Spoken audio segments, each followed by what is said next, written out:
So right now we are looking at the charts. We're looking at the S&P, and it's currently 10:21, and we're just doing a little example of how to get into a trade. Again, to show you guys how this is done. So as you can see over here, pre-market, over here, pre-market levels, it already broke the pre-market as soon as the market opened, right around here.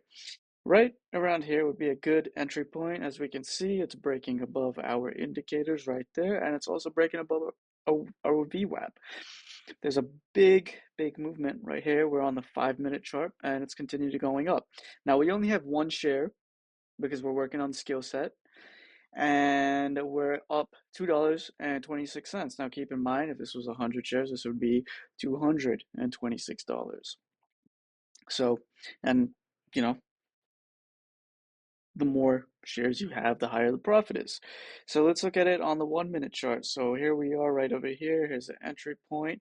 As we can see over here, it broke out right around here. So also here would be a good entry point, but I got in right around here a little bit before. Um, Breaks out, goes up, and it's in this level, and it looks like it's going to continue to go up right now. So that's a 1-minute chart. We can even go to the 10-second chart. As you can see over here, 10-second chart, bang, it even broke above the VWAP over here. So it depends on, what you're doing, but I got into this on the 5-minute chart. So 5-minute chart, entry point, bang, over here.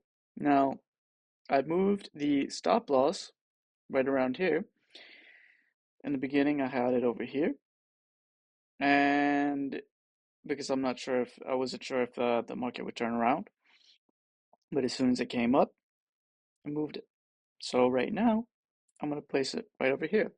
So if the price does decide to turn around, it will close out in profit. So that is basically it for the day. I'm going to continue to watch the market and hopefully you learn something.